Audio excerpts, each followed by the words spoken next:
할렐루야. 주님의 은혜가 오늘도 여러분 삶 가운데 가득하시기를 주의 이름으로 축원을 드립니다. 20장, 21장, 이제 21장이면 요한복음이 마무리가 됩니다만 21장, 20장에 이어서 21장으로 넘어가면서 20장에서 이어지는 21장의 장면은 여러분께서 이미 보셔서 아시겠지만 주님께서 이 제자들에게 세 번째 나타나시는 사건입니다. 그러니까 어떤 사람들은 20장부터 여러분 잘 아시다시피 예수님 돌아가시고 부활하신 주님이 그 제자들에게 찾아가시는데 찾아가셨을 때 이 제자들의 상태가 상당히 우스꽝스러운 정도는 아니고 보았을 때에 참 안쓰럽고 안타까운 모습으로 그려지고 있습니다. 19절부터 시작이 되어 있고 또 그 이후로 두 번째, 세 번째 주님이 제자들을 찾아가시는데 그 장면들이 두렵고 떨림에 다 문을 걸어 잠그고는 그 안에서 속수무책으로 아무것도 할 수 없으니까 그냥 본인들끼리 모여있는 그곳을 주님이 뚫고 들어가셔서 한가운데 서셔 주님이신 것을 드러내셨어요. 그 다음에 이제 두 번째는 그 자리에 도마가 없었습니다. 첫 번째 나타나셨을 땐 도마가 없었는데 그 다음에는 도마가 있었습니다. 다시 한번 나타나셔서 야, 믿음 없는 자가 되지 말고 믿는 자 되어라 라고.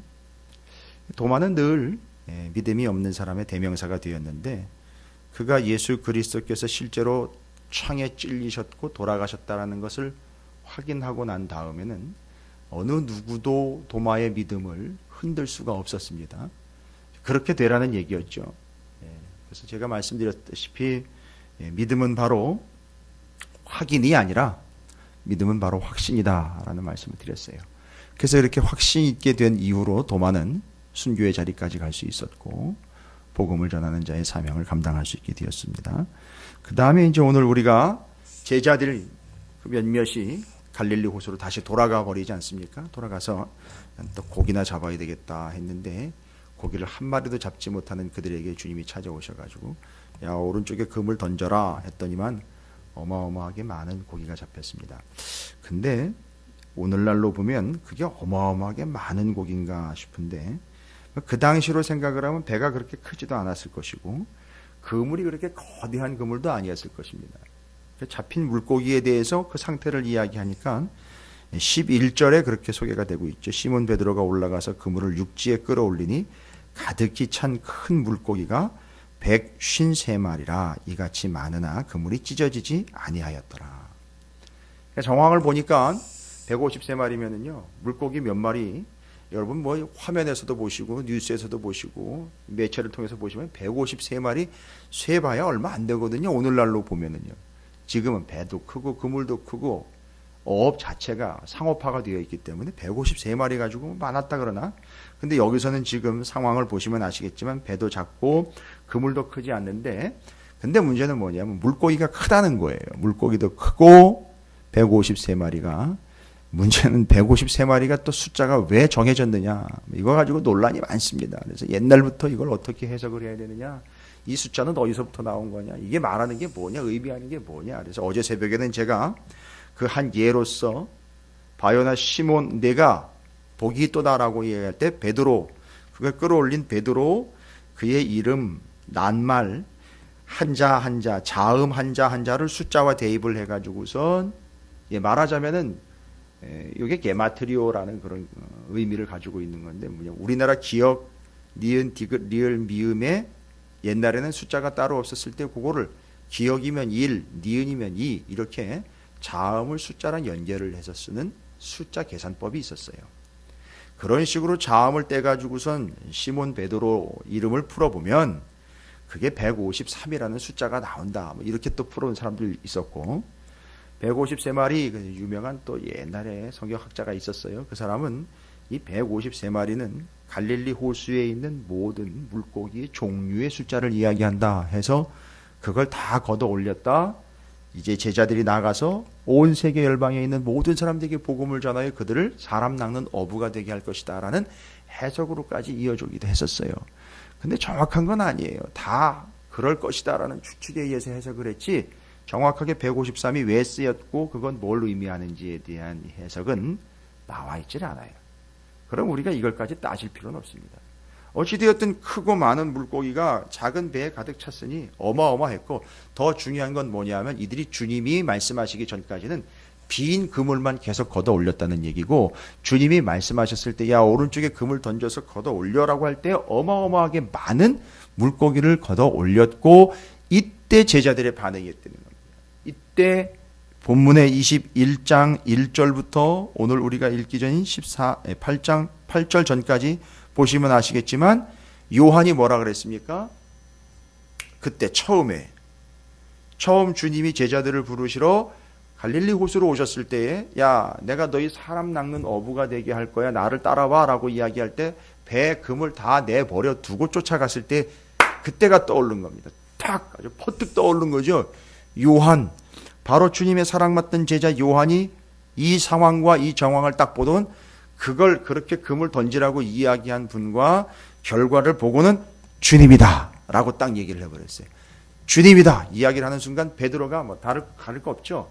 주님이다. 그때까지도 몰랐어요. 거기 서가지고서 뭐 던져라 뭐 어째라 이렇게 얘기하는 사람이 어둑어둑하고 멀리 있기 때문에 잘 보이지도 않았어요. 그러니까 그 소리만 딱 듣고는 뭐 해봤는데 긴가민가 하면서 해봤는데 결론을 보니까 이건 그때 자신들을 부를 때의 상황과 똑같은 상황입니다.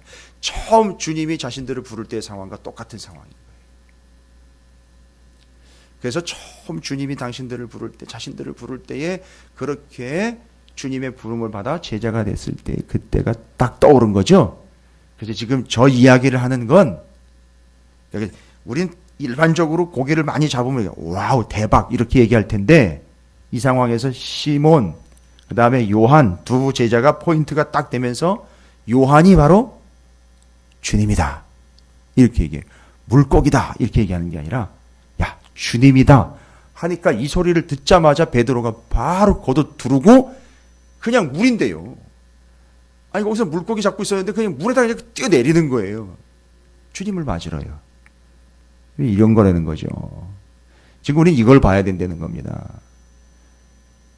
그래서 20장부터 그 뒷부분부터 계속해서 지금 주님은 제자들에게 많은 사람들은 이제 부활하신 뒤에 주님이 이렇게 3번 나타나셨다라고 이야기를 해요. 나타나셨다. 여러분 나타나셨다 하면 현상이 되는 거예요. 나타나셨다 하면 현상이 되는 겁니다. 나타나셨다 하면 누군가 기대하지 않은 어떤 현상이 될 거예요. 그런데 명확한 건 여러분 보시다시피 19절부터 23절까지 첫 번째, 24절부터 그 뒤로 두 번째, 오늘이 세 번째라고 분명히 얘기를 하고 있습니다. 14절에 이것은 예수께서 죽은 자 가운데서 살아나신 후에 세 번째로 제자들에게 나타나신 것이다 라고 나와 있습니다. 세 번째예요. 그냥 나타나셨다라면 현상이 될 수 있어요. 그런데 잘 보시면은 본문에는 나타나셨다라고 이야기했지만 이 나타남의 의미가 뭐냐면 찾아오신 거예요. 부러 제자들을 찾아오신 겁니다. 이유는 뭡니까? 처음 부르실 때 그때처럼요. 처음 부르실 때 이유가 뭐였죠? 맞습니다. 내가 너희를 이 물고기 낚는 그냥 수산업 어부가 아니라 이제 나가 세상에 사람을 낚는 어부가 되게 할 거야 라고 처음 주님이 찾아가셔서 그들을 제자로 부를 때 그때의 사명과 소명을 다시 일깨워 주시는 거예요. 지금은 그렇습니다. 이제 그 배를 가지고 나갔던 제자들에게 찾아온 것이 정확하게 일치가 되고 매치가 돼요. 근데 그 앞서서 두 번이나 주님께서 제자들에게 찾아오셨을 때에 그건 분명히 여러분 나타나셨다라는 말하고 단순히 찾아오셨다라는 말은 다릅니다. 찾아오신 것은요 목적이 있기 때문에 찾아오신 거예요. 여러분 주님이 부활하신 이유는 이런 스타일이에요. 늘 우리는 우리가 주님께 찾아가는 것 같죠. 늘 우리는 우리가 주님을 찾아 나서는 것 같고 주님을 찾는 것 같고 주님을 구하는 것 같죠. 주님을 찾고 구할 때 그 자리에 어떻게 보면 기가 막히게 계셔요. 예? 아니 내가 기도할 때나 내가 주님을 찾을 때나 내가 어려울 때나 내가 찾으면 기가 막히게 거기 계셔요. 안 계실 때가 있던데 그때는요 육신의 정욕을 위해서 자기 목적을 따라 구했기 때문에 그게 아닌 거였고요. 희한하게 내가 찾으면 거기 계셔요. 이유는 뭡니까? 내가 찾은 게 아니라 주님이 나를 찾았기 때문에 거기 계셨던 거예요. 이 기가 막힌 사실입니다. 부활하신 주님은 그 이후로 주님이 직접 찾아오셨다는 거예요.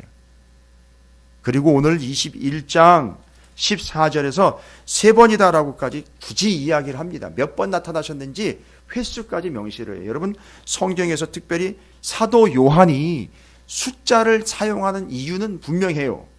특별한 의미가 있기 때문이에요. 근데 153마리는 의미를 아직 찾지 못했어요. 정확하게. 그럼 세 번은요. 딱 집어가지고 세 번이라고 또 콕 집어가지고 첫 번째 나타나셨다, 두 번째 나타나셨다, 세 번째 나타나셨다 이렇게 이야기하시는 이유는 뭘까요? 세 번이라는 숫자가 가지고 있는 의미가 뭡니까? 삼위일체, 성부, 성자, 성령. 3이라는 숫자는요, 완전이고 온전이고요. 충만이에요. 그러니까 주님이 나타나신 거에 의미를 완전히 지금 부여를 해주고 있어요. 주님이 왜 나타나셨느냐? 찾아오신 거라는 거예요. 목적이 있어서 찾아오신 거예요. 그러면 더 중요한 건 뭘까요? 주님이 찾아오셨습니다. 한 번, 두 번, 세 번이다. 그러면요, 뭘 원하시는 걸까요? 주님이 찾아오셨다. 세 번씩이나 뭘 원하는 걸까요? 잘 보십시오. 본문을 보시면 19절부터 정확하게 보면 첫 번째 주님의 나타나심이요, 찾아오심이요. 찾아오셨다라는 건 목적이 있는 거예요.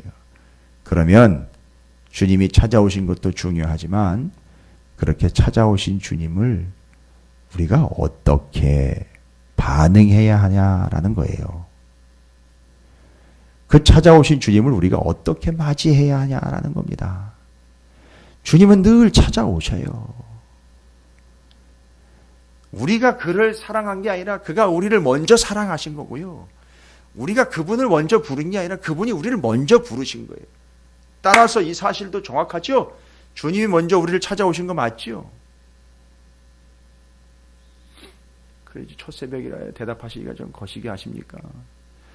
하늘 보좌를 버리고 찾아오신 거잖아요, 먼저. 이건 기정사실이에요.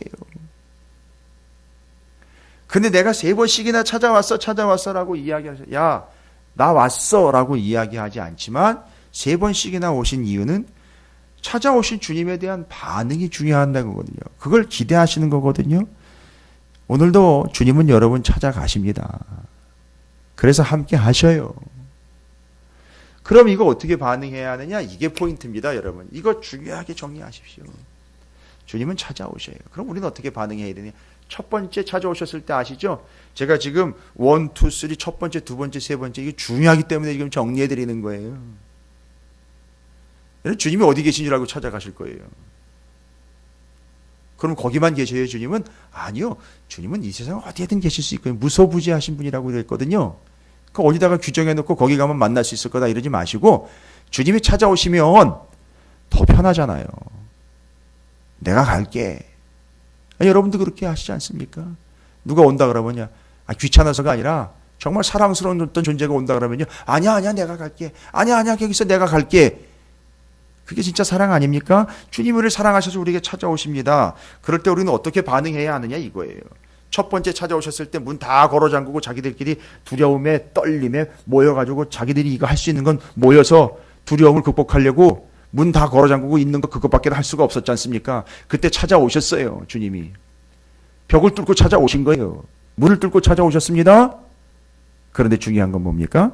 주님이요. 그 두렵고 떨려하는 그들에게 그들 변두리에 그들 옆에 그들 곁에서 그냥 그 둥그렇게 모여있는 그 사람들 중에 하나에 끼어가지고 서 있질 않고 주님이 19절 예수께서 오사 가운데 서서 이르시되 너희에게 평강이 있을지어다라고 얘기하셨어요. 주님이 찾아오신 목적은 뭡니까? 나는 너희들처럼 곁다리에 서서 그 두려움을 그냥 위로나 해주는 존재가 아니라 나는 너희들 가운데 서기를 원한다라는 거예요. 나는 너희들 가운데 있기를 원한다는 거예요. 여러분 찾아오신 주님이 어떻게 찾아오실까요? 여러분 지금 주님이 말씀으로도 찾아오셔요. 뜻하지 않은 죄송합니다. 이해하십시오. 내가 왜 죄송해야 되는지 모르겠지만 사람들이 이것 때문에 오해를 많이 하니까 마음이 안타까우면 사고로도 찾아오셔요. 어떤 사람한테는요. 어떤 사람들 실패로도 찾아오셔요. 어떤 사람들 사업이 망하는 걸로도 찾아오셔요. 이해 안 되시죠? 아니요. 이해하고 싶지 않을 거예요. 그런 식으로는 좀 오시지 않았으면 좋겠어요. 그런 식으로 찾아오십니다. 제일 중요하고 명확한 건 말씀으로 찾아오셔요. 그래서 여러분이 말씀을 놓지 않는다는, 여러분이 손에서 입에서 마음에서 생각에서 말씀을 놓지 않는 한 주님이 계속 찾아오실 거예요. 계속 두드리실 겁니다. 찾아오시면은 어떻게 됩니까? 찾아오신 주님을 잠깐 기다리세요. 내가 다른 스케줄이 있으니까 조금만 기다리시고요. 문 밖에서 조금만 기다리시면 제가 열어드릴게요. 이러지 마시고요. 찾아오시면 주님을 제일 가운데다가 모시라는 거예요. 주님은 그게 목적인 거예요. 찾아오신 주님, 삶의 제일 중심으로 모셔야 되는 거예요. 이게 우리의 첫 번째 반응이 되어야 됩니다. 주님은 지금도 찾아오십니다. 오늘도 찾아가실 거예요. 내 삶의 가운데에다 모셔야 되는 거예요. 센터에다 모시라고요. 변두리에다 처박아 놓지 말고 주님은 센터에 계셔야 되는 거예요. 가운데 계셔야 됩니다. 두려움의 한 가운데, 아픔의 한 가운데, 고민의 한 가운데 계시기를 원하시는 거예요. 그래서 오신 거지 않습니까? 문제가 있습니까? 문제를 가운데다 놓지 말고 주님을 가운데에다가 놓으시라는 거예요.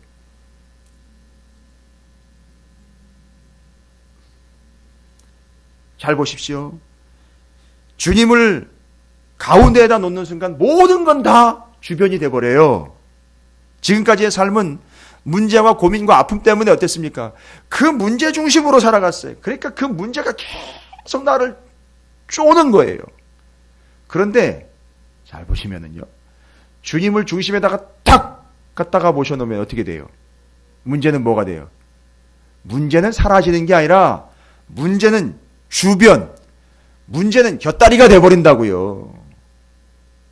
문제가 사라지는 게 아니라 문제가 제2순위로 밀려버린다고요. 그러면 어떻게 된다고요? 주님으로 인하여 문제 해결이 아니라 문제보다 더 중요한 주님으로 인하여 문제를 넘어갈 수 있는 겁니다.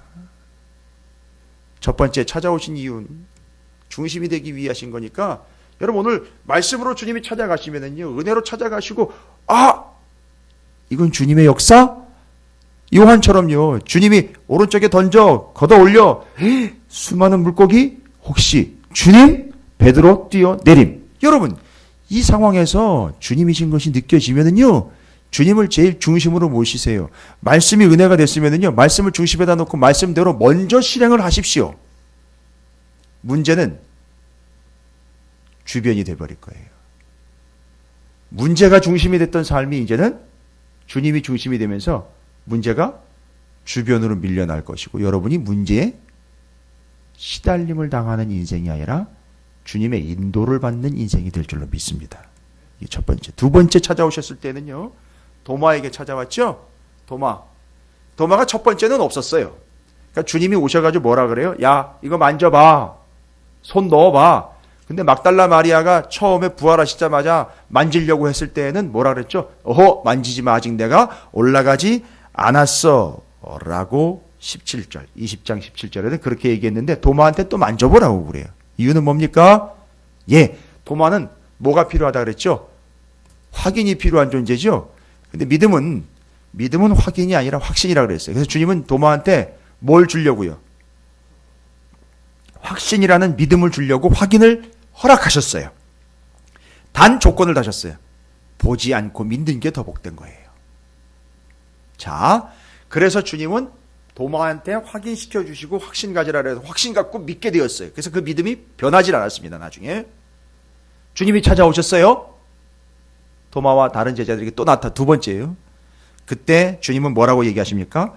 처음에 오셨을 때 그 가운데 중심에 센터에 계셨던 주님이 27절에 도마에게 이르시되 내 손가락을 이리 내밀어 내 손을 보고 내 손을 내밀어 내 옆구리에 넣어보라. 그리하면 믿음 없는 자가 되지 말고 믿는 자가 되라. 여러분, 주님이 찾아오시면은요, 자꾸 의심하지 마세요. 그냥 주님을 믿으셔야 돼요. 주님이 찾아오신 거는 뭘 조절하려고 오신 게 아니에요. 주님이라는 걸 믿게 하시려고 오신 거예요.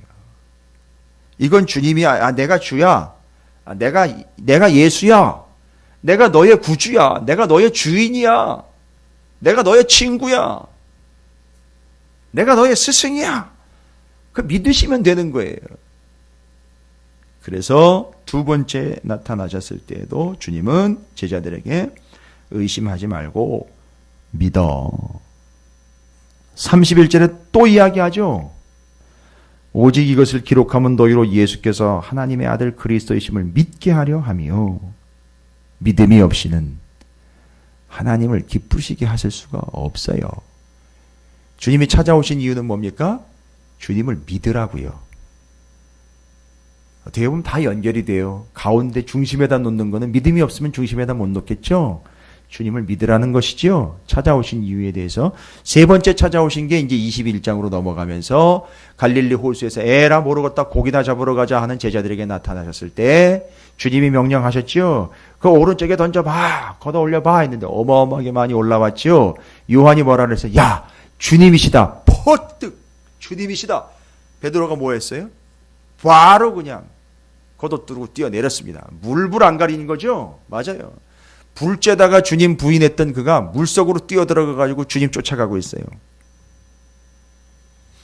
걷어들어 뛰어내렸다는 거죠. 뭔 얘기입니까? 바로 반응을 보이려는 거예요. 뛰어내려라 라는 말은 뭡니까? 지금 물고기 잡으러 갔잖아요. 배에서 뛰어내리고 뛰어내린 이유는 뭐냐 하면 주님을 따르기 위함이에요. 육지에 계신 주님을 따르기 위함입니다. 내 배를 버려두고 옛날에 처음에 배 버려뒀던 것처럼 그렇게 버리고 주님 따르기 위해서 거기서 뛰어내린 거예요. 이거는 요한과 베드로를 둘을 쌍으로 봐야 된다 그랬죠. 주님이다 하는 순간 뛰어내려 곧장 반응을 보였던 것이죠. 주님으로 쫓아간 거예요. 잘 보십시오. 우리는 요 타이밍에서 마치 베드로가 주님을 찾아간 것처럼 단편적으로 토막내가지고 요것만 본단 말이에요. 그게 아니라 주님이 찾아오시면 바로 그것 때문에 그가 주님을 쫓아가는 것, 그게 바로 반응을 보인 걸로 베드로가 주님을 찾아간 것처럼 착각해서는 안 된다는 거죠. 우리가 바로 반응을 보였던 베드로의 모습을 통해서 주님 확인되면은요, 바로 그거예요. 거기가 물이 됐던, 거기가 불이 됐던 주님이신 것이 확신이 되면은요, 그냥 뛰쳐내리시면 돼요. 여러분, 물인데요? 여기 지금 물고기 잡으러 바다 물고기로 물 한가운데로 나간 거 아니에요. 거기서 뛰어내렸어요. 옛날에 풍랑 때문에 술술술 빠져들어갈 때 베드로가 막 그랬잖아요. 살려달라고 난리 쳤잖아요. 옛날에 제자들도 그랬잖아요. 풍랑일 때. 그때랑 대조가 되죠? 상당히 기가 막힌 장면입니다. 우리 이 장면에서는 의심 하나도 안 하는데, 아니 물로 그냥 뛰어드는 거예요.